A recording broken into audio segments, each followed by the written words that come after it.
14 اگست یہ کوئی عام دن نہیں ہے، یہ اس خون کی خوشبو ہے جو شہیدوں کے لہو سے اس مٹی میں رچ بس گئی ہے۔ یہ ان دعاؤں کا پھل ہے جو ماؤں نے سجدوں میں مانگا۔ یہ ان تکالیف اور مصائب کا ثمرہ ہے جو مسلمانوں نے اپنی آزادی کے لیے اس کو اختیار کیا۔ یہ وطن محض کتابوں سے نہیں بلکہ قربانیوں سے وجود میں آیا۔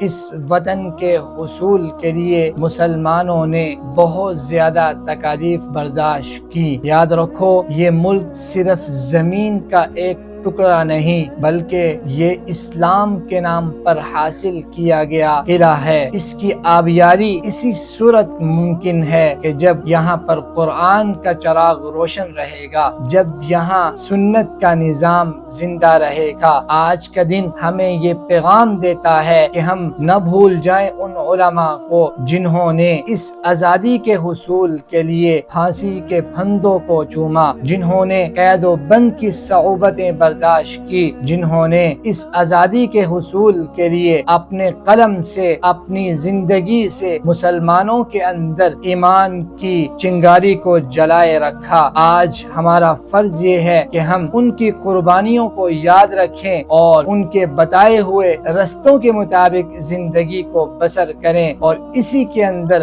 ہماری دنیا اور آخرت کی بھلائی ہے۔ یہ پاکستان اللہ کی امانت ہے اور اللہ کی امانت میں خیانت نہیں کی جاتی۔ پاکستان کا وجود اسلام کے ساتھ ہی قائم رہے گا۔ وما علینا الا البلاغ المبین۔